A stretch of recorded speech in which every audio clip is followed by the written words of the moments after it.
Welcome to the Retrospect podcast, a show where people come together from different walks of life and discuss a topic from their generation's perspective.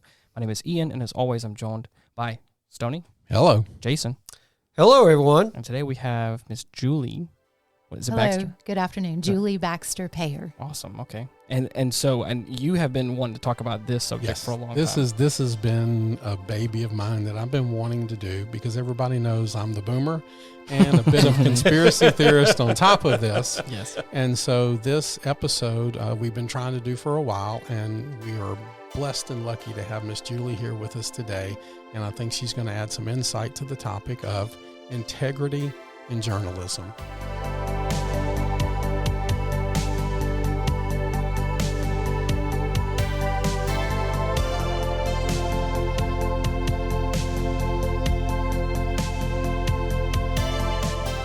Can you tell us a little bit about yourself?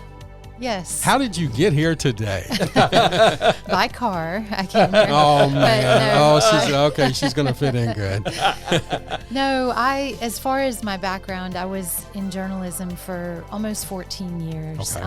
I actually grew up as a missionary kid in South Africa, and I lived in Zululand for most of the time that I was there. And so I grew up in a country, you guys are really big into putting people in age categories, so I don't know exactly where I fit in your age categories, but I was in South Africa in the 80s during apartheid and during censored media in that country. And so I did grow up with that as a background, and the moving towards the end of apartheid there, and it actually ended, I believe, in 93, 94 when Nelson Mandela came in to power. But at the time I was there, they were introducing tricameral government, which was everybody there was divided into four colors when I lived there, and you had to have certain living areas and that kind of thing based on what of the four colors you were classified as.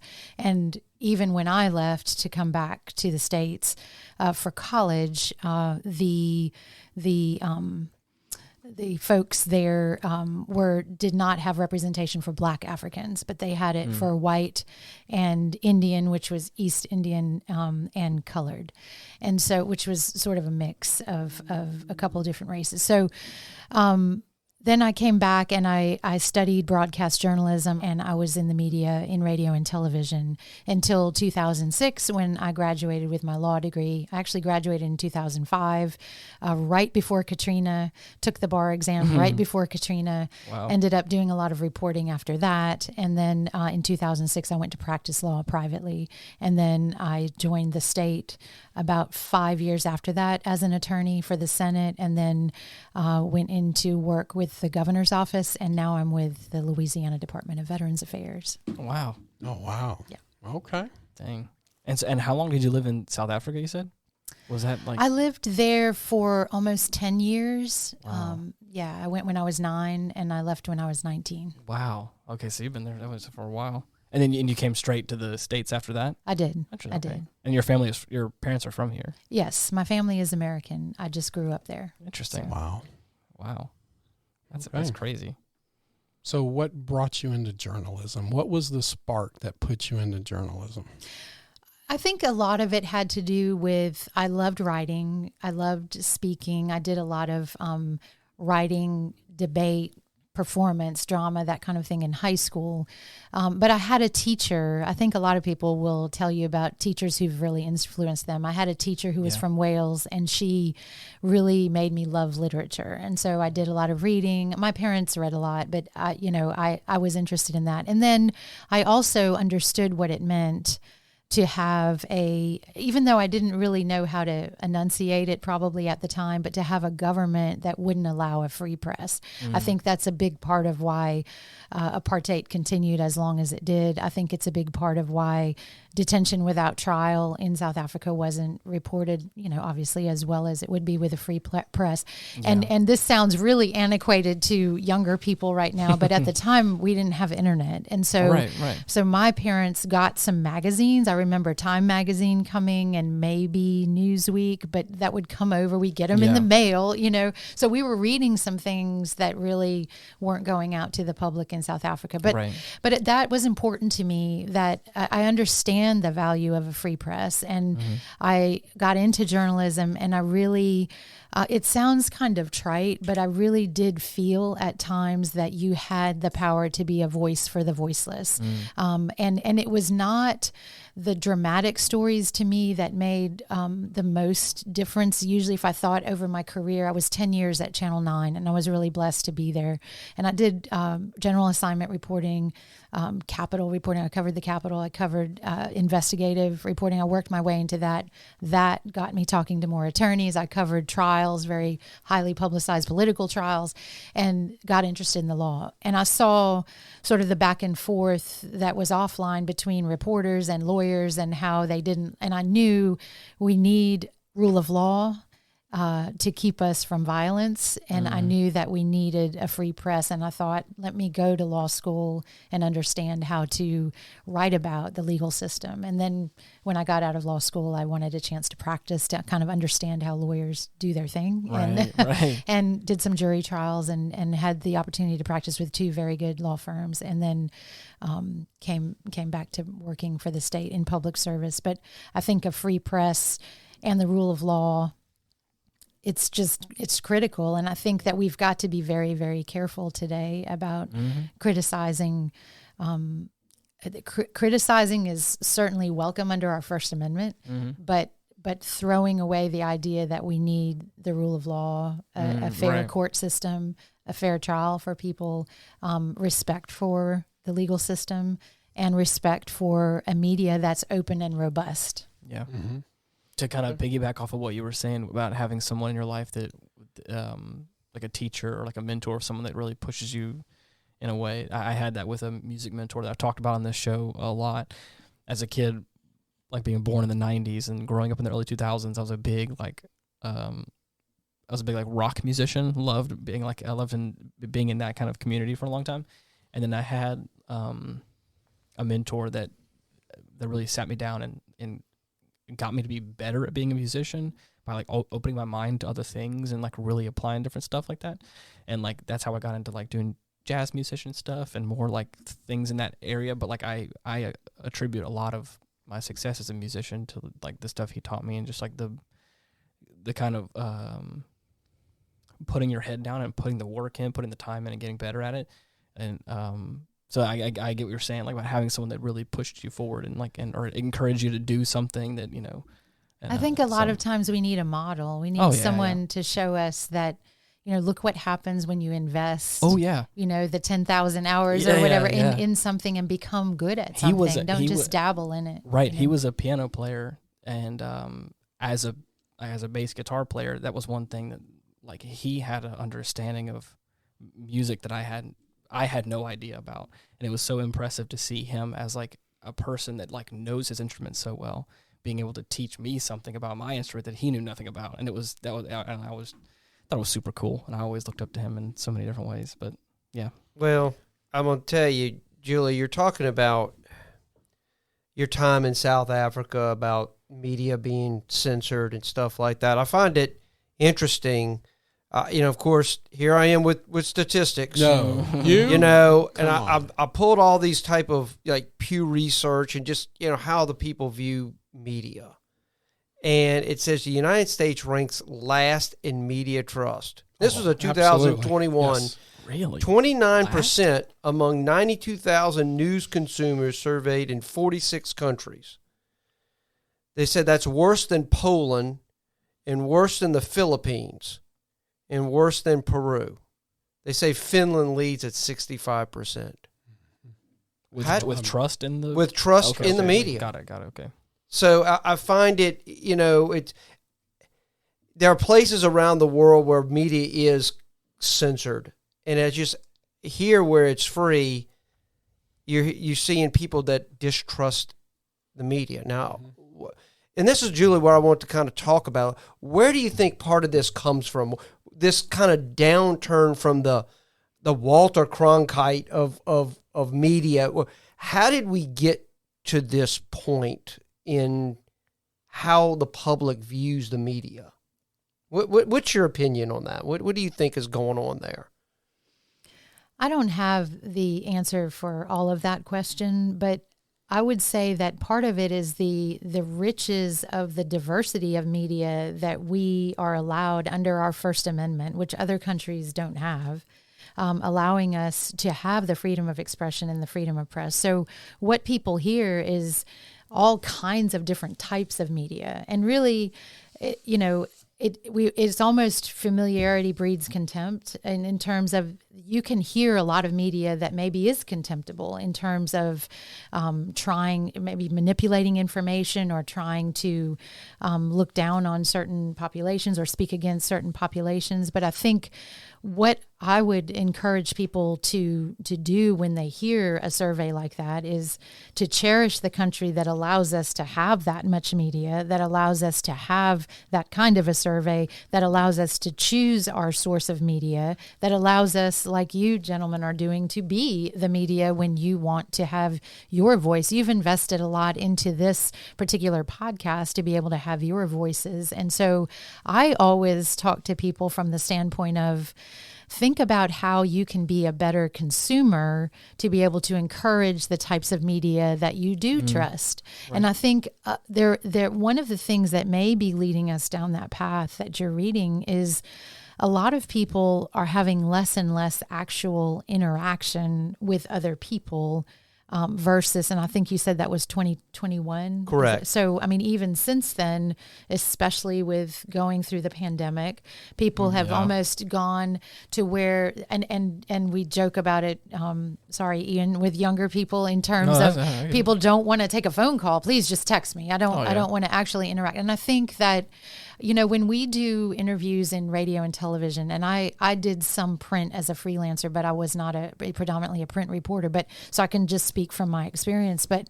you want to go and talk to that person in person. You want to see their body language. You want to see their eyes. You want to see, because, a large part of our communication really is nonverbal. And a lot of times you want to understand, you can catch cues from people and maybe even make connections with people when you're interacting with them in person.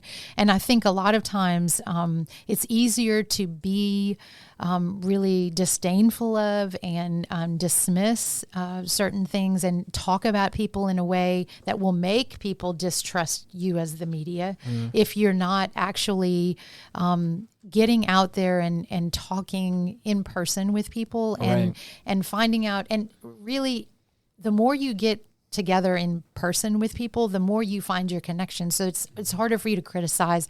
Not that we can't have criticism, but it's harder for you to be disdainful, I guess I would say. And I think that, it's interesting that the country is sort of flattening out in the way that politics is becoming more similar across states in terms of the camps that people are getting in. And the more that we withdraw from each other and don't find out what are the common bonds that I have with you. You might be a different age group from me, but I bet you I'm going to find some connection. And so I think that back to your question, Jason, about people mistrusting media, I think as we pull back into our lives and do everything on screens, I think it's, if you report that way or if you speak that way, I appreciate that we have good studios for podcasts, but we need to get out and be together. And I think that it's just, there's walls going up between people. Well, it's interesting you said that. We have the capability here to have a phone-in guest, but we found it's better to have the guest with us and talk about it and make that connection.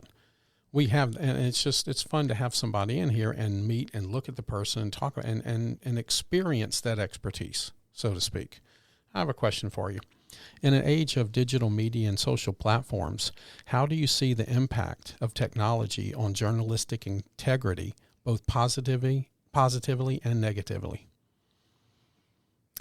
I think that technology helps us to maybe do some tasks faster so that we can spend more time on the creative part in terms of writing and the ideas for where we want to go with different podcasts. I think right now a big topic is artificial intelligence and AI, and that's big. So, right, and we've learned. I think there was an article, a story on NPR a week or so ago about kind of reporting on the phenomenon, I believe, of another sports-related magazine that had actually created a reporter and a name and all of that using AI. So I think that's going to be a whole topic.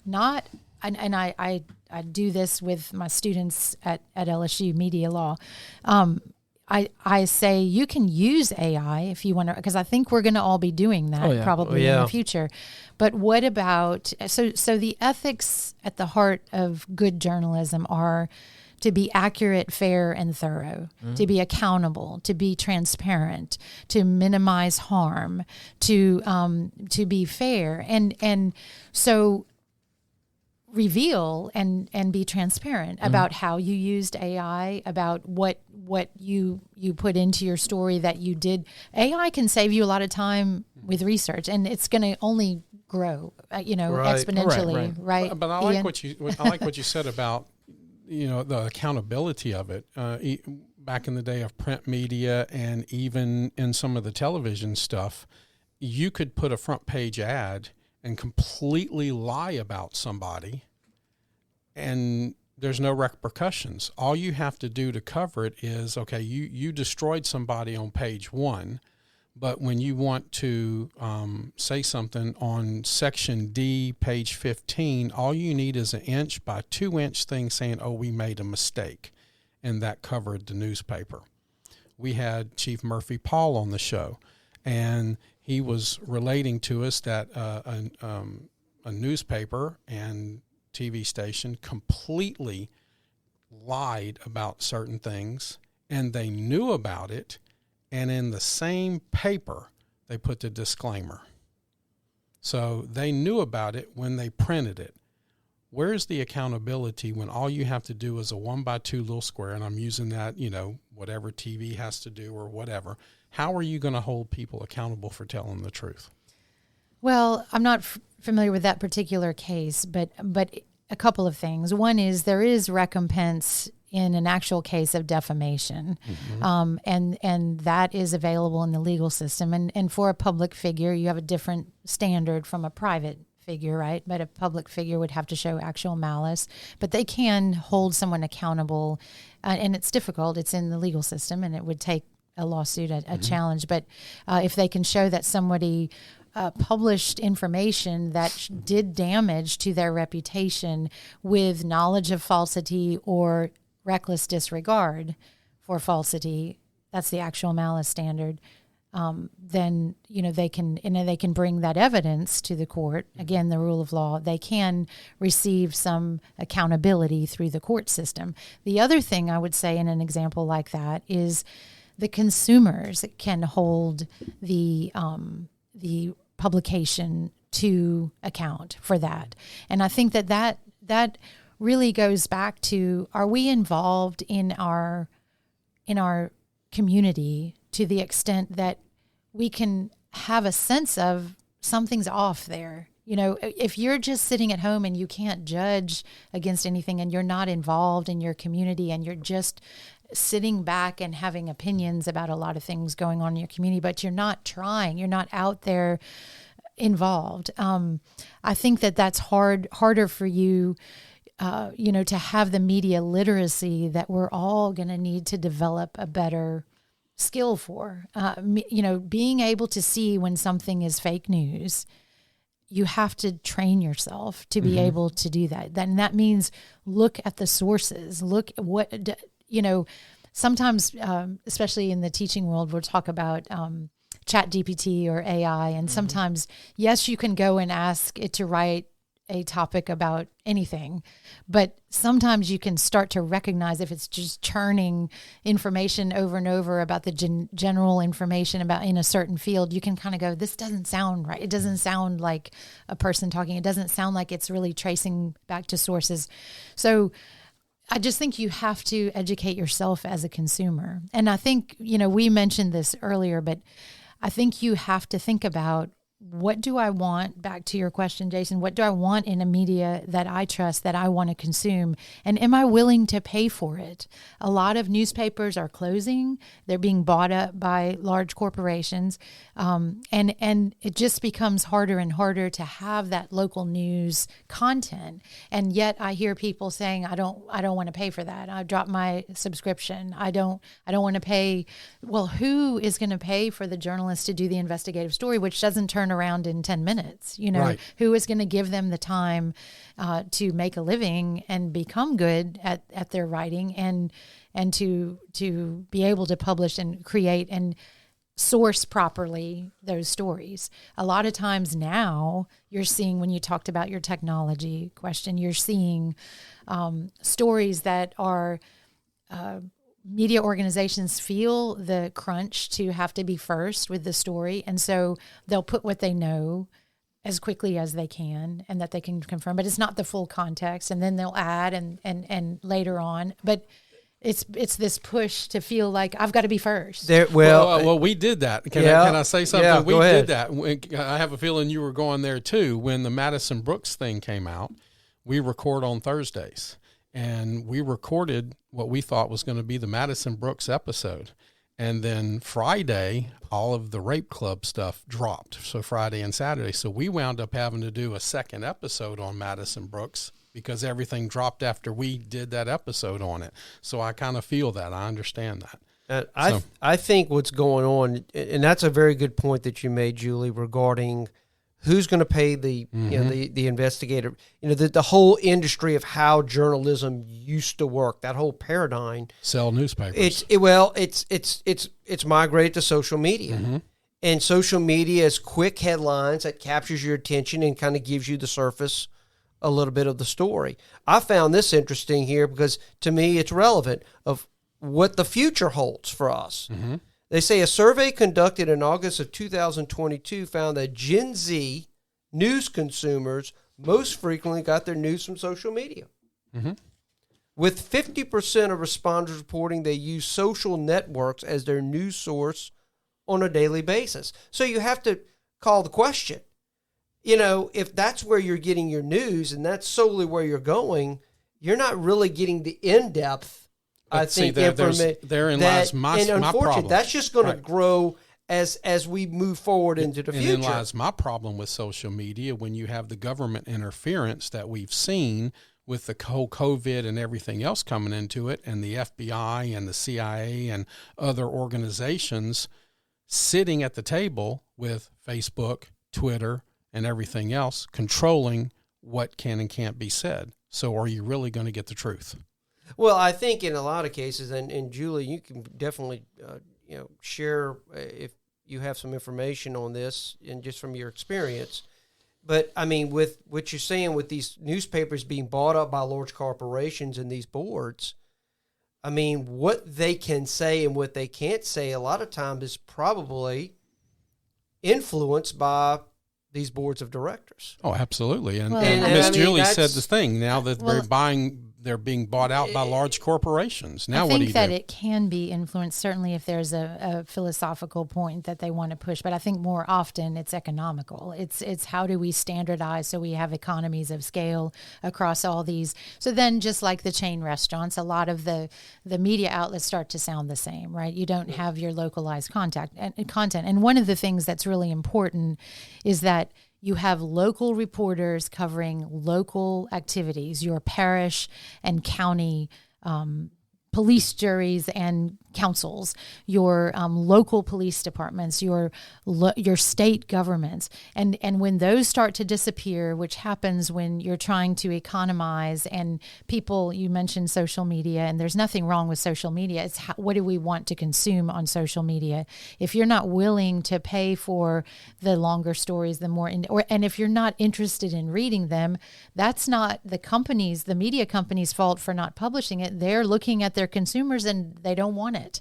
So I really keep coming back to that, and in some respect it's not going to be an easy fix, but we have to decide, what do we need as a nation for media, and what are we willing to educate and discipline ourselves to read and to consume. It doesn't always have to be print. I mean, but we want everything in quick little snippets, and the difficulties that we're presented with in our country right now, politically, militarily, socially, are not to be quickly fixed. They need, and that's why I go back to, it's harder for us to see that need if we're not interacting with people on a daily basis. So now we're getting into people's everyday rhythms, but I think it makes it easier to say, well, I just, and all of us, our brain would probably like the easiest way to consume. Give me a quick headline, but that. And a lot of times the headline is just so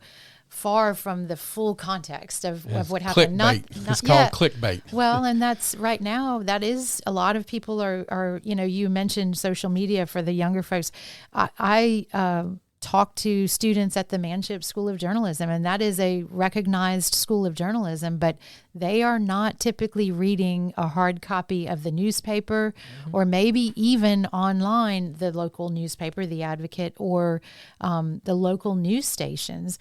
They are reading social media, and not necessarily news organizations, where everybody's a publisher now. Everybody, which is a feast under the First Amendment. When we talk about the whole idea of the marketplace of ideas, and the answer in the marketplace of ideas, when we teach that, is not to pick out the parts that we don't like and throw them away or squash them or censor them. It's to introduce more ideas and more truth and let people decide.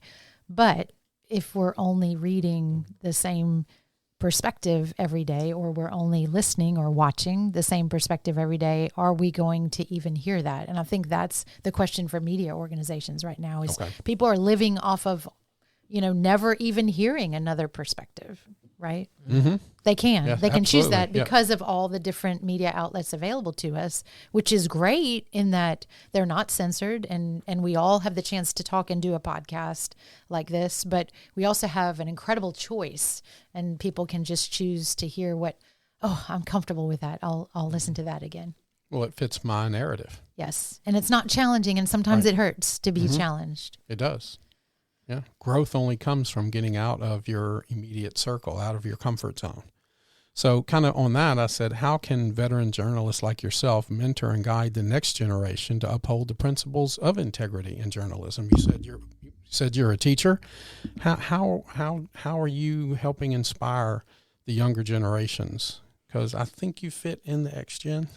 And so She's an Xer. She's an Xer. Okay. So how are you dealing with I just needed to know what pocket I fit in. You're an Xer. Good. Don't worry, because I feel like I fit squarely in the millennial spot, but I feel like I don't jive with a lot of the people that are in my same age bracket. So it's okay then. It's all just, we're okay. It's all just a construct. None of it's real. So how are you said you're an instructor, you teach, and how are you molding and helping the next generations uphold the ideal of integrity in journalism? I don't know how much molding I'm doing, but I will say I try to model. What I say a lot, I teach, I'm an adjunct, so I'm not there. I teach one class, but it's media law. It's a required class. They don't come because they love me. They come because they have to have it to get out. But what I tell them many times in the class throughout the semester is, I'm not going to have all the answers for you, but I want to lay out for you where we've come in the last century or so in America in terms of the overall we're just one semester, so we're just kind of hitting the highlights. But I want you to know and have a better idea of what questions to ask. What are the questions what are the boundaries? Why can't you just go write anything about anybody? It's not necessarily true that there's no repercussions for you to just go and write whatever you want. There's less than you would like. I talk a lot about, you mentioned this, the freedom to offend people. There's a lot of legal cases about activities that are expressive speech that are allowed, that are very offensive to people. We think about the Westboro Baptist Church. We think about burning the flag. A lot of things that people might say, totally un-American, unpatriotic under our rule of law and over the centuries. It's permitted in certain situations as expressive speech, and very offensive to people. But the fact that something offends you is not enough, thank God, under American law, in many cases, to make someone else not be able to say it, because one day it could be you. One day you could want to say something that really, really offends another person.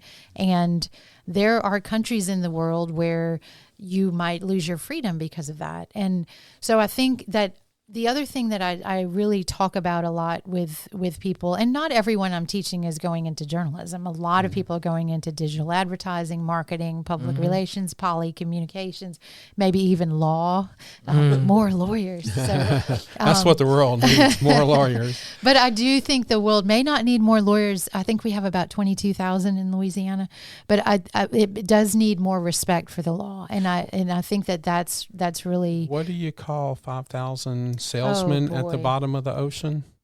I have no idea. A good start. What do you call 5,000 attorneys at the bottom of the ocean?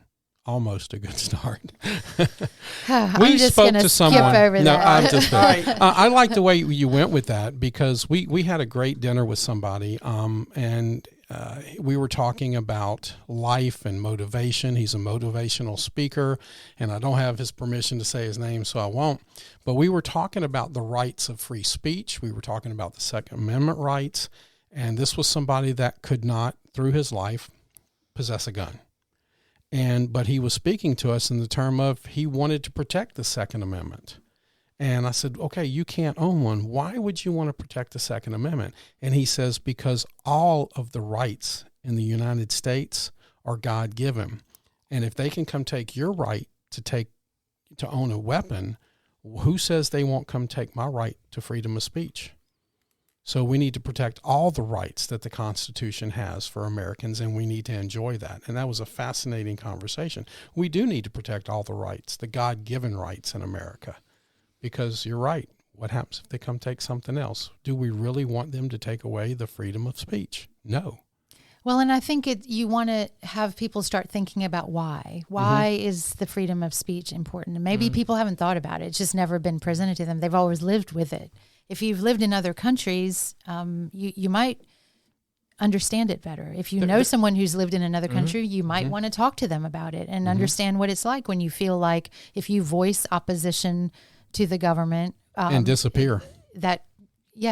And so I think that a lot of times in America, we just are able to criticize. I think the problem we have is listening to people and allowing them to have the right to criticize. We want our own right to criticize, but we have to be willing to be offended and maybe try to find the connecting.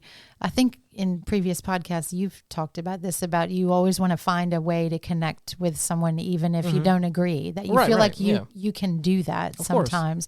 Well, how do you do that? By listening. Of course. And so everyone is a complex person with their own backstory and their own life that they've lived, their own struggles and trauma and problems that they've gone through.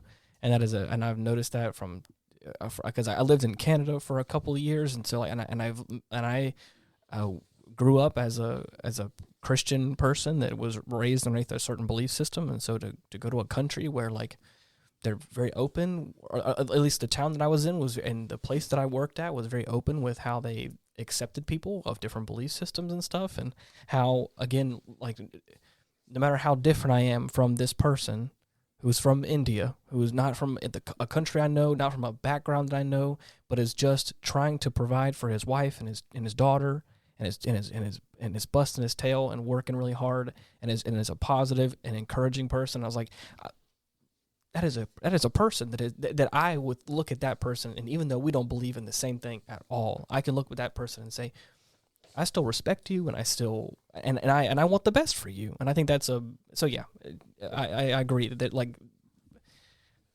you can always find a common ground with somebody. Well, but you just have to. I think you. I've got a term here, Julie. You probably have heard this: both sidism. Oh gosh. Are you familiar with that? I've heard it. Okay. is whether journalists should always strive to give equal coverage to all sides of an issue. According to the Pew Research Center, a little more than half of the journalists surveyed, 55%, say that every side does not always deserve equal coverage in the news. By contrast, 22% of Americans overall say the same, whereas about three-quarters, by 76%, say journalists should always strive to give all sides equal coverage. How can the consumer come up with a that kind of educated choice? That kind of concerns me that we're picking and choosing things. Yes. And that's what I don't like. And I think that's where the perception of the media being biased, I think that's where it comes from. That's where this topic of this show comes from. This is what's been driving me crazy for years. And it just, if you can't give the whole story, all sides of the story, to where your consumer can make an educated decision, then that leads us to, I'm just going to watch Fox or I'm just going to watch CNN because they're saying what I feel comfortable with. Well, what if every media gave a complete story? Well, as I said, I think a lot of our problem came about with the 24/7 news cycle. Mm-hmm. I really do, because now you have to fill the void. Well, think about in the old days, it was you had about a 30-minute slot to get the most critical things out there, and there was no time to talk about any of this other stuff that we talk about now. Think about how the media has changed from Vietnam. Vietnam was the first war that was daily televised. Before that, World War II, you had to go to the movies and watch a newsreel. Where we watch trailers now of other movies, you got newsreels. That's where you got a lot of it. The news stuff was 2 or 3 weeks later after it happened. How much has it changed with the instantaneous 24/7 news and now social media coming into it and the internet coming into it? How much has it changed? Now people can say whatever they want. I don't have TikTok, but my fiance Mallory does. And there has been so many times where she hears about things because of TikToks or whatever far before I have or whatever.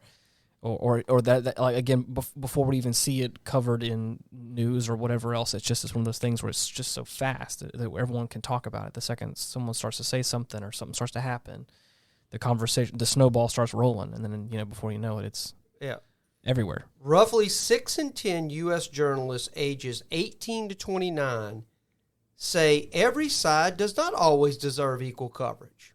But that's also the generations of the cancel culture. That's the cancel culture coming out and saying, we can cancel you if we don't agree with you. To kind of piggyback off of what Julie said a second ago, it feels like I want grace for me and justice for you kind of thing of Well, I think a lot of what we've got to think about in what you're talking about here is oversimplifying. Mm-hmm. Because we can sit in our homes and say the journalist has to cover all sides of it. Right. And both sidism is simplification in itself to me, because there's often a lot of different context for one particular issue that's happening, and there's continuing coverage and the facts change and all of that. You mentioned that earlier. So I think it's hard. It's the same way I feel about, and pardon me, Stoney, but go ahead. The media is the enemy. The media is simplification. Okay, I got it. I'm going to cut you off here. I asked her to listen to the greatest enemy to America, where I said the enemy. That was before my time. Yes, it was. So that's why Jason's crawfishing on that one. No, I'm just saying. Yes. I'm just saying, it's a lot of times I could go do when I was covering.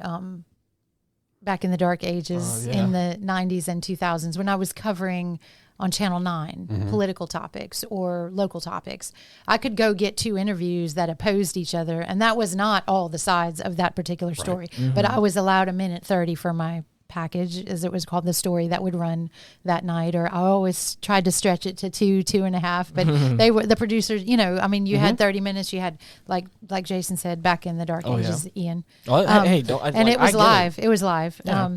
So I was around when dial-up was still a thing. Okay, so good. I get it. Yeah. You're a good transitional That's what I'm millennial. saying. Yeah, so. yeah. There was. I remember I had the first MySpace accounts. I remember when All right, Facebook was all a right. thing. We Yes, can I talk. get it. Yeah, yeah. So no, I'm just saying. I want to give an alternative to maybe what you're thinking about journalists. You're offended, Jason, that journalists would say not all sides deserve equal. Mm-hmm. Sometimes you have despicable people. We talked about things earlier Yes. that offend people. Maybe white supremacist groups that are either having a press conference or a speech or maybe a protest or something. And a lot of times there's a struggle for newsrooms. Are we giving too much publicity to a group that can be really dangerous, for Right. example, or can really mislead people that maybe would want to follow that kind of Right. ideology that could really Right. hurt people. You don't want to come across that you are also supporting. So something that is, that's a struggle in newsrooms, Jason, that people have. I remember when I went into news, and I remember conservative friends that I have, although the media landscape was very different then, but asking me, so tell me how do they meet in the newsroom and tell you not to report on that? Tell me about how does the conspiracy work? Like how do Right. that did not happen in my local newsroom. I'm not saying it never happens anywhere. I'm just saying that more often than not, it's practical constraints in the news that cause limitations on the length of story, the number of people that you've interviewed, when your story has to air. All of that has a lot in the economics of news and just like who's at work that day and how many people are there. And that has more of an impact on what's not covered than some deep, dark conspiracy. Like, I don't want you to say that. When you have large corporations that own a lot of TV stations, sometimes the fact that one thing is maybe broadcast across all those TV stations is not necessarily that they're trying to control a philosophy. It's that they are saving money, by filling that time with one production rather than paying for all the other. On this show specifically, when it comes to conspiracy theories, I feel like I'm the odd man out of like I think it's just people. A lot of times, People like, have a hard time being coordinated. I'm not saying that there's no conspiracies you're ever, right. but That's what I'm they saying. have a hard time. Just for the record, right now the conspiracy theorists are up 32-0. I'm just letting you know. there's a lot of conspiracies to get talked about on the show, and I feel like I'm the one odd man out a lot of times talking about stuff, and I feel like it's interesting to hear what you're saying about how, because I do think I think that sometimes people make mistakes or do things an easier way, and I think it. But now let me following up now. When I'm pouring over these statistics that I'm looking at, these are all Pew Research, so it's the methodology of how they come up with their answers. I'm sure it's very nuanced and everything, but it's funny. Like I said, 18 to 29 said every side does not equal coverage, but that number now changes for journalists that are 50 and older. Really, they're split down the middle, so there has to be something to it where there's at one time journalism believed that I'm out here to gather the facts, okay? Regardless, whether I like this group or I don't like this group, my job is to gather the facts. Well, it used to be that way. It used to be unbiased. There seems to be a shift, though, with the younger people, and that's what I'm saying. Those younger people are going to start growing up, and then they're going to start occupying the older categories. How does that translate into how Do you media, think they will change when they get older? I don't know. Well, I couldn't tell you. There's an old expression. If you're not a liberal when you're 18, it proves you have no heart. If you're not a conservative when you're 40, it proves you have no brain. So hopefully, as you get older, you're going to realize. Did you write that saying? Huh? I'm just joking. I look at it like this, okay? I really do. I look at it like this. I am a fiscal conservative with liberal tendencies. Yes, sometimes I take a hard line, but I believe everybody needs certain help, and we need to do certain things for people, but you're just going to have to tell me how we're going to have to pay for it. Okay, I really believe that there's a lot of people out there who need help. I am not just a staunch, hardcore libertarian. I'm not even going to go that far. But you know what? I want the truth. I really just want the truth. And when I was growing up, you felt like you could get the truth from your local TV station. You felt like you could get the truth from the national news source because they were the people who were paying and having this and getting it done. And now today, as the boomer, I feel zero confidence in the news. Your TV station that you were with was locally owned when you were with them. They're no longer locally owned. How much do they have to now subscribe to the big corporate of what we're going to report, how we're going to report it, and what we're going to say? Those things have changed. It's not the same anymore. It's really not the same, and that's my problem. Well, when I worked for Channel 9, it was not locally owned. It was already owned by a larger. Okay. Yeah. So it's been going on for a while. I think one of the things that's important to try to make sure that you have, first of all, journalism's never been unbiased because it's always been human beings reporting journalism. 100% So part agree. of the way that you guard against that is you have more people involved. You have people checking your work. You have editors. There's a sort of growing tendency to not have as many editors as you had before. That's one way. When you have a journalist who goes out, and there were some articles recently from Pew, Jason, if you read Pew, about journalists who feel uncomfortable covering protests because they don't agree with what's going on or they feel unsafe. So a lot of times the recommendation, which you can't do if you have economic constraints in a certain news organization, but is send more than one person so that you're together, so that you have someone who can give the other perspective and make sure that it's not just something that you're being triggered or, in the way that you're seeing the protest and the way that you're representing it and telling your newsroom when you get back, I feel uncomfortable about this, and getting input on it. I think a lot of times, the difference between a journalist organization and people who are just out doing their own news, sort of publishing things on their own personal pages is that you're curating a little bit. You're saying, and it's not always that you have to have two sources, but for many things you want to have two sources. Or what is your source? Or you're saying what your source is, where a lot of times, if you read social media, there's no real source for what someone's they're repeating. No, they can say anything they want. But they're just repeating something they heard that's third hand. So I think you have some code of ethics that you have in journalism. It's not a licensed profession like you would say law was, where, we're, as lawyers, we're governed by the Supreme Court of Louisiana, and we have certain ethics codes. And I have my code up on my office. My folks in my office make fun of me because it says my word is my bond. That's the first line of the lawyer's code. There are codes of ethics in journalism, but it's not licensed the way that law is. But there's recognized codes of ethics that are in place for reputable organizations to try to make sure that you cut out as much bias, or you just at least recognize it and you say, you're transparent about it. Okay. Well, you talked about like covering protests and stuff like that. I read something, you may be familiar with. NPR rolled out a substantial update to its ethics policy earlier this month, expressly stating that journalists may participate in activities that advocate for the freedom and dignity of human beings on both social media and in real life. Interesting. So they're moving towards more, you can be involved in it, but I'm assuming you would tell your listeners. Right. Well, it seems like their younger journalists are the ones that were pushing for this.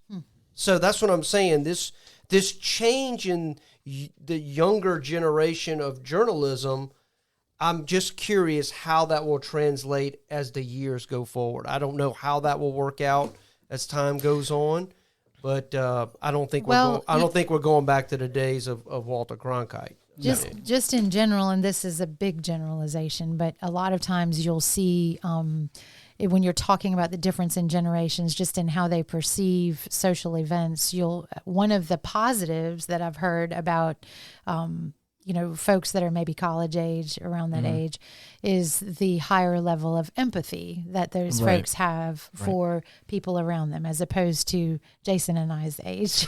We're just hard, crusty old people. But she's calling you old and crusty. I hate to see what words she has for me. Wow. No, but we talk about how sometimes there's a lot of dealing with maybe a lot of talk about being stressed and can I come to work? Can I come to school? And older people are like, you just need to sort of buck up and get there and do your thing. And the alternate side of that is, and you're talking about these folks wanting to get involved in protests and things like that, is caring about the planet, caring about social issues. And I guess from what you're saying, wanting to be involved out there. I just think we've got to get away from thinking that robots write the news. They never have. Right. They never have. I think to add to that a little bit, I think I think a lot of people in my generation and or later than that, I think have a willingness to be open-minded to different things, which I think that in my parents' generation and even before then, that was like it's this way and that's the only way kind of thing. And so I think that that's a big thing I've noticed recently, that I've helped people that are older than me in a way with being being willing to just hear the other person, being a little more open-minded about something can really help change the fact. And going back to the You've done a good job with Stoney. Well, I don't know about that.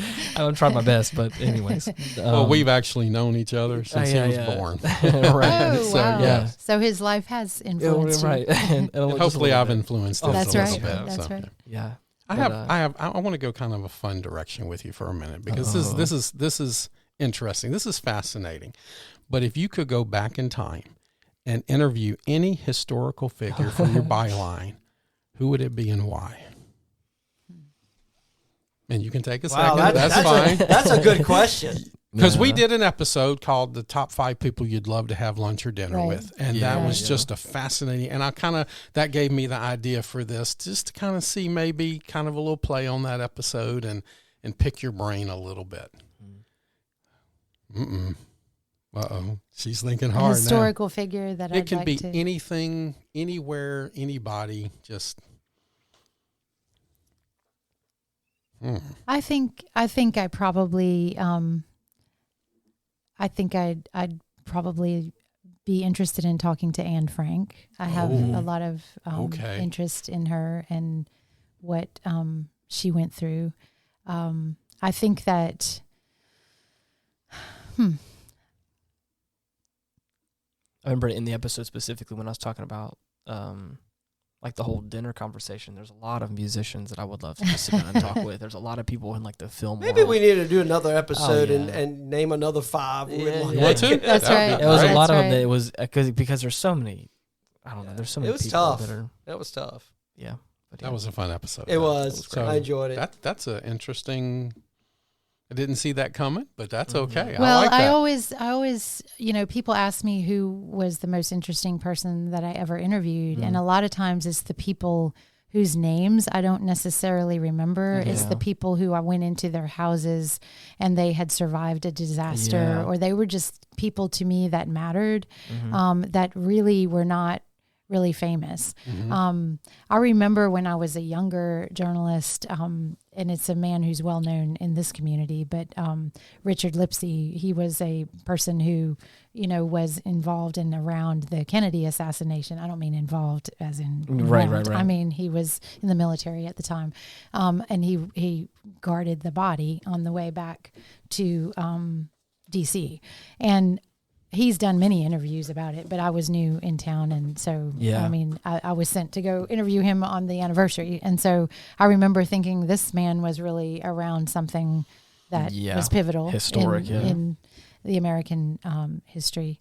I can totally vouch for what you're talking about with people that may not be famous or big, but have such a great story. I've been a part of a series of interviews with people in the community where I do this video format with them where it's very conversational, and I just sit down and I ask them about their life and about, stuff that they've gone through and their relationship with God and things like that. So it's a project that I've been doing since Easter this year. And man, there has been there are people that I know, there are people that I love and care about, but sometimes in that room where it's just the two of us, we get a chance to talk and really open up for a second, and I get to share a little bit about myself, and they get to share about themselves. It connects us in such a way.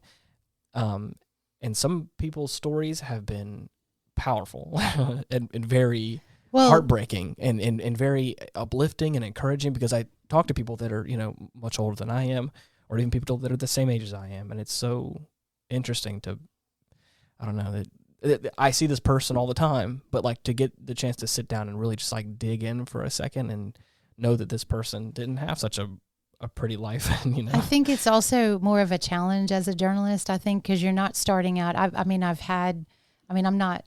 just throw a few names. I've had lunch with Monica Lewinsky. She came to Baton Rouge at some point. I've interviewed George Bush, the son, when he was president. I mean, they take you through the line. You've got, 2 minutes, hurry up, and just keep going, but just to take a important human being that you didn't know before today and to sit down and talk to them. And you may have had a hook, some reason that you went to go see them, but to try to find something, and not just, some people will be like, oh, you just want to make them cry or whatever. But how, just to share another human being's life to human people. It's the power of a story. I think it was Don Hewitt who said, how can, somebody asked him, how can you be a great journalist? And he said, 4 words, tell me a story. And I still am learning to do that better. How do you tell a story? It's having a person at the center of it. It's not an idea. I can drone on and on about ideas, about the press, but if you want to change someone's life, or you want them to remember, or even you talk about changing beliefs, if you're trying to be that kind of a journalist, it's about telling someone about another human being, about connecting, drawing a reason for them to remember, that human being. So that goes back to some of what we were talking about earlier, is what's changing in the media, so how I think the powerful media as we move forward will be, how do we use this new technology to really find ways to connect people with other people, rather than for them to shoot sayings and, sort of ideology, at each other and try to win. I'm showing air quotes right now, but try to win an argument. It's just not, to me, it's not worth my life's time to do that. What are you really doing for another person? If you're showing them their community by letting them meet a person that's really affected by a policy or something, a vote that's at issue or something, you're giving them an insight into people around them. You're maybe opening their mind to another way of thinking, and you're helping maybe the powerful people. I think it's very important. We haven't talked about this today, but that journalist, you can get public information. When is it important to publish it? And I think being a watchdog and making sure that you show government as transparently as possible, that you're holding to account officials so that people know and they don't hate their government so much if they see that, this is really a service that's helpful that the government's providing and it's actually working. If it's not working, you can show that too. But if it's working, you want to show them that, because there's some things in government that are not going to work like a private business. There are services that have to be, provided. And so I think that there's a lot that you just take into account. It's a big subject you're talking about today, about how do you choose your stories? How do you craft your stories? Who do you involve in your stories? And who do you get to come in and be an editor and eyes and ears, so that it's not just your one side from only my perspective, that I'm not taking into account a way to better my story by having other eyes on it.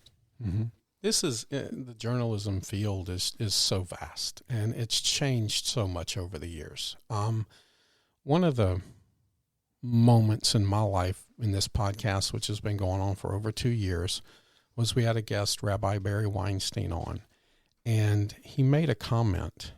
And my heart stopped when he made this comment.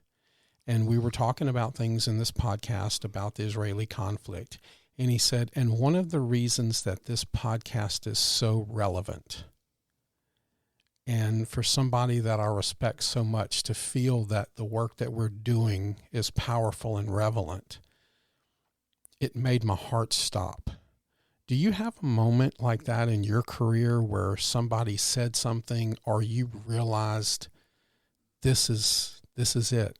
I've achieved a certain level, or it just took your breath away. Do you have a moment like that in your life, or an example maybe you'd like to share with us about that? Well, I think I remember, and it goes back to what I was saying, when I went into the homes all over Baton Rouge, and I'd passed North 38th Street. North 38th Street was the last street that I did a story on. The next day I went to work for a law firm when I left the news station, and that was like a year after I got my law degree, but Katrina happened in between all that. Sure. And we did a lot of reporting. But then I remember covering a double murder on, I don't know, like the Tuesday, and the Wednesday I was in the law firm starting my career to practice. And it was those kind of neighborhoods, and it was out in Shenandoah, and it was, out in Denham Springs. It was all over the Channel 9 viewing area. But I remember one day I went to talk about, it was some kind of a story about government services, and it was somewhere over off of North Foster. And I went, and we were filming, and I interviewed the lady, and I don't remember her name. I remember her face. And when we finished, I said, we were just talking about something. And so she sat down on the steps, and her house was kind of in disrepair a little bit. And I sat down on the steps with her, and we just talked, and it was sunny, and she just, she was just so thankful that someone was listening to her. Well, I went back to the station, and we were editing. So we're in the edit bay, and we were going back and forth, and we got the teas ready for the show. And the producer came up to me and said, the assignment editor came up and said, "I just love how you did that. I love how you just sat down on that step, because it looks so good on the camera. It's great that you did that." And I was like, what are you talking about? And he was just like, "I know how you did that, because then it just looks like you can really relate to her." I was like, I didn't even know that I just sat filming. down. I just sat down, Right. and I talked with her. And I think that in those moments, I felt like a good journalist, because I felt like I was not acting for that camera. I was actually connecting with the viewers. You're present. That we were, and honestly, that makes me, those moments, and many, many journalists have done that many, many times. It's not just me, but I just felt like that was a good journalist. If you were giving voice, to someone. I've had other stories and won some awards, and I've had other stories that laws have happened because of it. And that's interesting, although you always feel kind of like, I don't want to get on one side of the story. We talk about sides, Jason. I don't want to be on one side, but sometimes you shine a light on something and somebody says we need to react and do something about that. So that can be very rewarding as well. But so it was genuine, and it was authentic, and it worked. And that's one of the things I hope we try to do here on this show. And that's awesome. I love that. That's great. Yeah. That's amazing. Yeah. Just being genuine and authentic with people. And that should be what the media should be about, is just being genuine and authentic. I think that speaks to a broader discussion of how our society has changed. And I think we've talked about it in previous podcasts. We may have just mentioned it in passing. But, growing up, when you got home, you went out and played. You interacted with people on an everyday basis. And then something changed. And then people came home and closed the door. I can't put my kids out there because something might happen to them. And I believe, not that they felt that, I'm knocking that, because there's parents felt that way for a reason. Right. But that came with consequences to our society. And I think we're living with that now, that we don't know each other, that we don't talk to one another, and we don't want to talk to one another if we're honest with ourselves. Right. We want to talk to people that think the way we think. And it's hard to be friends with someone who's diametrically opposed to you. I mean, it is hard. I mean, do you interact with people that are completely diametrically opposed? Absolutely. You're looking at me, and I'm going to answer that. Yes, Yeah. I can have a conversation with anybody, because my internal motto in my heart is that we're raised to believe that we can be anything we want to. Why not just be kind? So if you can't just sit there and sit down with somebody who completely disagrees with you and listen to them and have a great conversation about it, then your voice shouldn't be any more valid than theirs. Sit down, how do you know you were right? I was raised a certain way until I was 15 years old. And you and I have had this conversation. Yep. And I realized through conversation with other people that ideology that was born with and raised, I realized was wrong. And I learned something, and I became a better human being because of those conversations. So I absolutely can. Well, I would just say maybe as we think about how can we not just be talking about the old days, and how can we learn something from it? You talked about how you think it's so powerful when people are authentic and real and we connect. And that's what I think you strive to do on the podcast, and you have with your listeners. But so next time, what can we do about that? Next time we hear something where I think a lot of people don't feel that they can be authentic without being slammed down or criticized. It's much easier. And think about this for people who go public or talk about things or go out and try to achieve things in the community. It's easier to do nothing. Because if you try to do anything, you're going to have 100 critics on you. Or get canceled. Anything. The cancel culture is what we're in today. So if the next time you're in a conversation with somebody who you find out, maybe you don't know, they're diametrically opposed to me on this one issue.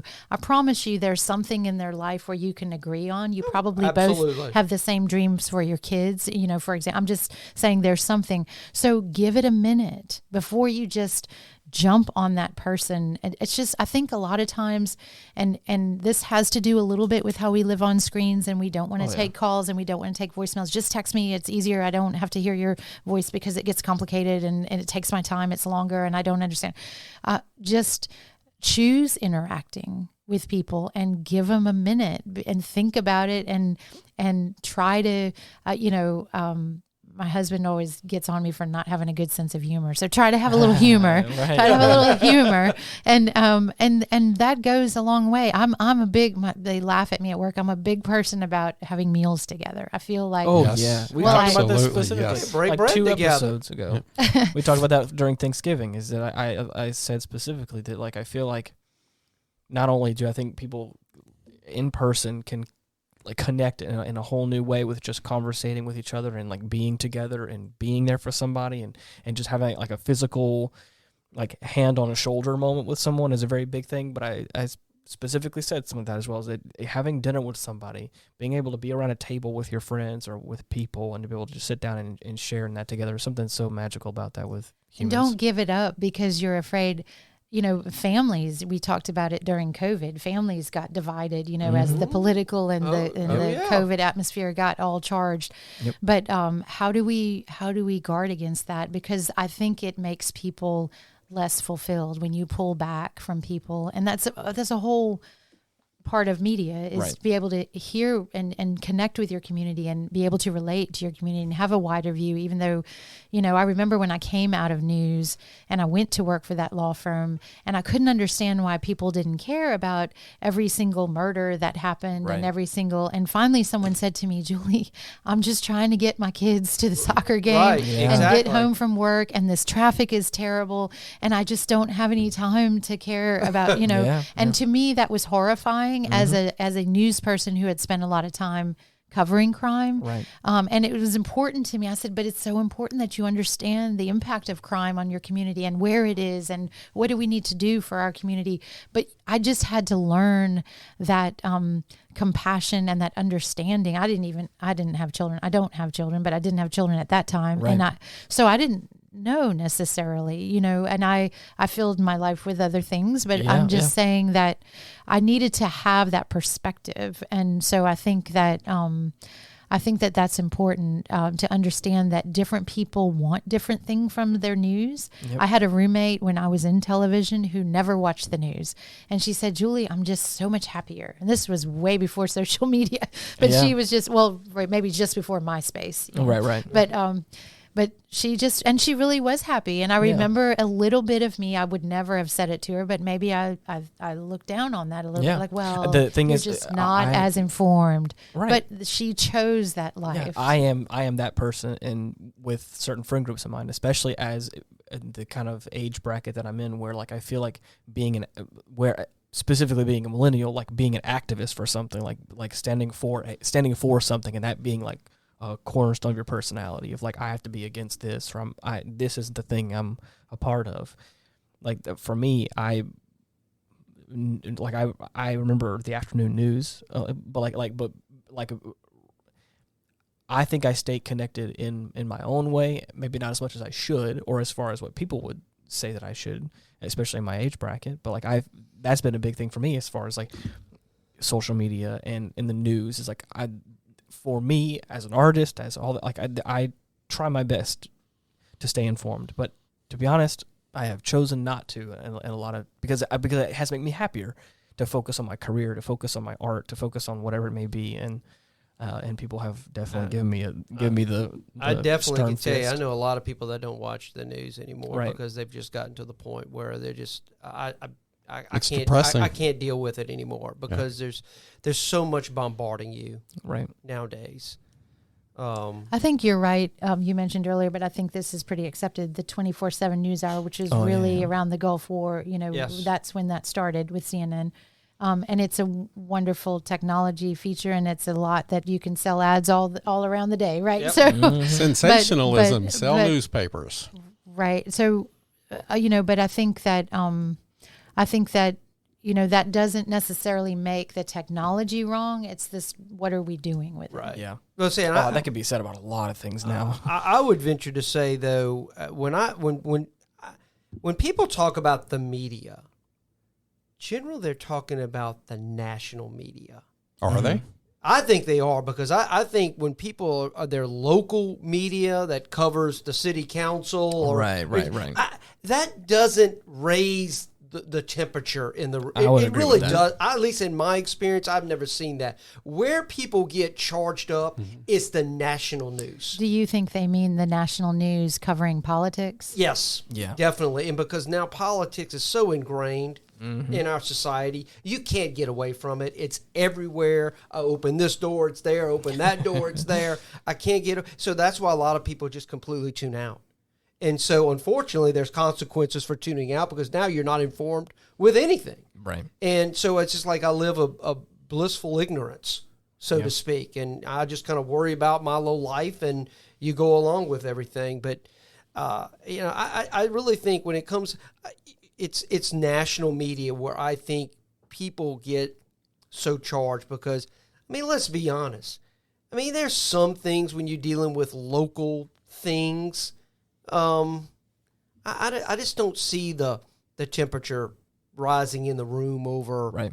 I mean, I'm sure there's little specific instances of certain things popping up at a local, a city council meeting or something like that, but how many people are really, there's maybe a core group that's really charged about it. The vast majority of people are like, okay, whatever.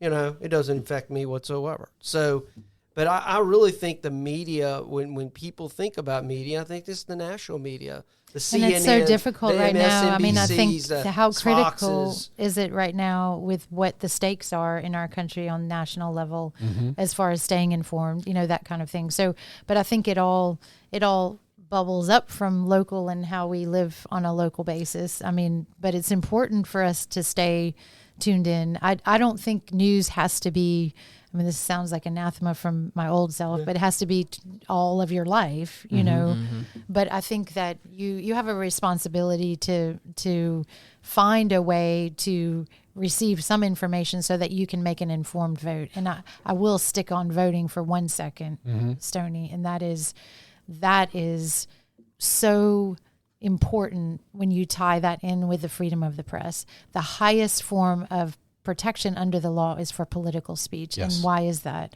So that we can have an informed marketplace of ideas to elect good leaders. And so however much we hate in quotes, certain parts of the media or certain outlets that maybe we don't like, we've got to remain thankful that we live in a country, and we have to fight to protect the ability to have a country where you can have news that you don't like, Right. so that you can stay free. Mm-hmm. Yeah. Okay. So I have a question for you, and help us and our listeners out. What would your top 5 suggestions be maybe for how can we gauge and research and look at things to help us come up, looking at the national media, looking at social media? What can we do to verify for ourselves and research and learn about the media and what we need to find out about? What are some good ideas there? I think you want to listen for, and there's so much, this is a huge topic, so I'll just say Give a us the few top ideas. couple. Yeah, a couple of them there. But I think you want to look for the sources. Are they telling you the sources of where they got their information? First of all, just give it the smell test. Does it seem like it might not, does it seem too far-fetched? Does it seem, and then are they transparent? Are they telling you about their sources? Do you hear views that conflict with each other? Are you continually hearing the same perspective over and over and over? That, to me, is a red flag. Not that you can't go there, but I would want to go somewhere else too. You have the choice in America to pick a number of different, and you don't have to stay on the same one. Now, I know that you get comfortable with certain anchors or certain podcasts. Maybe I'm not saying don't go away from your favorite podcast, but I think you want to. You can do some research on your own, but also look at how the media outlet presents to you, and is it opinion or is it a news piece, and try to get comfortable with telling the difference. And another thing that I feel like consumers can do is that when you find a news outlet that you trust, and when I say trust, I mean one that maybe now and then says something that you're like, I don't know if I agree with that, or I didn't really like that sound bite. I didn't really agree with that person, but it makes you think. It makes you maybe go look for something else or talk to someone about it. Are you willing to pay for that content? It's not free to have a professional person spend time so that they're good at this ad infinitum without that being their profession. If you just have people giving it to you for free, how much background and sourcing and really professional journalism is going into getting that information? It's easy to just sit and spout opinions. Sure. We were talking earlier about how hard it is to put this podcast together, to find interesting topics, to find interesting guests. One day you'll get an interesting guest. No, I'm just kidding. But to find, it's hard. And so look at what effort is being put into creating the news that you have. And then, to Ian, you're the artist. How creative are they in reward good creativity. Reward when they try to come at it differently, then maybe they present it differently each night. They use new artistic ways of presenting it to you. How are they trying to improve with each newscast, or is it just kind of sitting on the same plane and not getting better? I think media literacy is something that people are talking about now, maybe should be taught to every college student to be able to just, because that's a big question right now. How do you know if it's fake news? Why do we have to wait till college? Why can't we put that in high school, going back I'm sure there could be. Learning shop, learning home ec, learning how to balance a checkbook. Maybe we could start teaching people how to just live their life again instead of teaching for tests. I think that media literacy could absolutely be taught from a young age. I mean, we have all of our 2-year-olds on iPads, right? Oh, or on their phones. So I'm sure they can get it. So we, working our way up through high school and college and all. But I think it's just, you need to, I don't want to tell people how to live their life. I encourage people, if they ask me, well, how can I know better if something's wrong or right? If you're just not engaging in your community, you're not going to have a good touchstone, where something. So I really encourage people, pick something that you're interested in. You don't have to try to do it all. All of us have busy lives, right? But pick something that you're interested in and get involved in your community, so you have a sense yourself. What sounds real in this community, and then maybe read about some things or watch some things or pick a podcast or pick a radio show or a video blog or something that maybe is about something you don't know a lot about. Right. And just give yourself, the chance to enlarge your world. I think we can get really comfortable with how we've grown up and just hearing the same perspective. And sometimes it's really exciting in your life when you think, you know what, I never thought about it like that. Maybe I should think about it from a different perspective. Well, we've heard from listeners, one of the things they enjoy about this show, about this podcast, is that we're the only ones really that offer 3 different perspectives. You can get a podcast that's from the millennial view or from the X view. But we have 3 different perspectives from here, and it's something for everybody. And that's what we enjoy, just being authentic and genuine and talking to people about our perspectives on that. I wonder if there's any groups you've inspired in a coffee shop somewhere of people of That'd be different awesome. ages just sitting together talking. I mean, and you saying, talk about getting involved in your community, and I like that. And I'm a firm believer in that. Part of the reason why I mean, as y'all know, and I've said it, I'm a member of Keep Tiger Town Beautiful. A busy member of Keep Tiger Town. And I'm out there Yeah. cleaning up this city, Mm-hmm. because it's got problems when it comes to this issue. And as a byproduct of that, I've engaged with a lot of homeless people. Yeah. And I deal with them on a daily basis now. So it's a world that I never really knew about. Mm-hmm. I didn't until now. Especially not that close. Not that close. Yeah. I mean, you deal with them almost weekly now. Yeah. And I part of the reason that was my way of giving back, is to get out there, to engage and to actually do something positive. So I agree with you totally with getting involved in your community and doing something to try to make it better. Right. So it's That's interesting. awesome. That's an interesting homelessness. That's another. Oh, yeah. That's a Maybe big that topic. could be in another itself. topic. Well, I'll just put a plug in here for journalists. A lot of journalists that I've worked with, reporters, are people who care deeply about their community. And I think that a lot of times journalists get a lot of criticism and because they'll wade into topics that maybe people, have very strong views on both sides. So they end up not liking the journalist if they don't feel the story portrayed their view or whatever. But I always say, like in a local community like this, we had a lot of feedback when I was on Channel 9. So we knew what they thought about everything, including what we wore and how we did our hair and all that, everything. But if you don't like, especially in local community, if you are listening to a call-in show and you feel like your voice isn't heard, call in. If you don't like a story, call the local television station and say, you know what, there's another aspect to this that I don't think I heard. They may follow it up the next day. Right. There's a newsroom number you can call. You have to call on the phone, but you probably could send in an email now and or a text or something.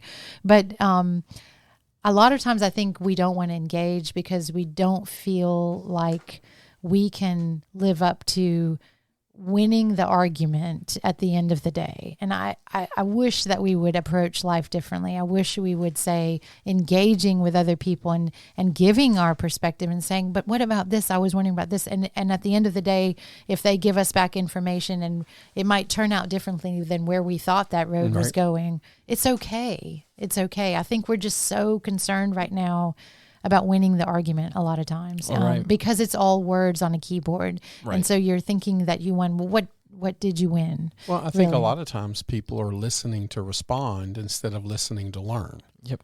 And when you listen to respond, you're starting the argument because you're just waiting for your opportunity to say something or correct somebody or do something, and you're not actually willing to learn anything. And I think that's a dangerous place. And I hope, as we talk about pendulums, I hope that kind of swings back the other way, especially in journalism and politics now. I had a in-depth conversation with a politician a little while ago, and I completely offended them because I told them some just real basic things in life. I said, you represent the people that voted for you. You represent the people that didn't vote for you. And you represent all of these people. And it just offended them because they're in that position that, I just represent the people that voted for me. No, represent everybody. Have everybody in your, and that conversation, I got a phone call last week that said, you were right. And I was like, wait, who is this? Mm. And Did you record that for your wife? I love that conversation because you take a moment and you just speak the truth, and then somebody realizes that I have a purpose, that I'm just not here for this one little thing here. I have to do all of this. And when you do all of this, how fantastic is that? Yeah. And I think if we all just kind of took that mode, that just be kind. Remember, everybody's going through something, and we need to give and we're not journalists here, and we say that, but we are giving opinions and we're trying to do the facts. Just be kind in what we say to people. And you are part of the news. You are part of something that we cherish in America, the ability for free speech and discussion and connection with each other in the marketplace of ideas. That's right. And I think that's fantastic. All right. Well, thank you so much, Julie, for coming on and talking with us. This is a great conversation. I really loved this. Is this your first podcast? At least in this format. I think it might be. Oh, wow. Okay. Wow. All right. Heck yeah. Cool. Look out. And you heard it here first on the Retrospect. Julie Baxter Payer said, continue to listen to the Retrospect podcast. Did I? Yes, you did. Well, it's been a pleasure to be here today. Yes, Thank you very much. Thank you for coming. This is a fascinating subject, and we appreciate you for coming out. Yes. Joining Thank you. us. This is awesome. This is what I hoped for. Yeah. Yeah, This this is is good. what I I hope like for. this. Yeah. This is good. This was fun. Well, for anybody out there that are looking to give us some comments or some feedback, we have a Facebook page /Retrospect Pod, or you can send in the more lengthy responses that you have for us at our email address at getoffendedtogether@gmail.com. But anyways, until Is next that really? Yes. that is really it. But until next week, thank you so much for listening. Bye-bye. Goodbye, everyone. God bless. Goodbye. You're the best. Peace.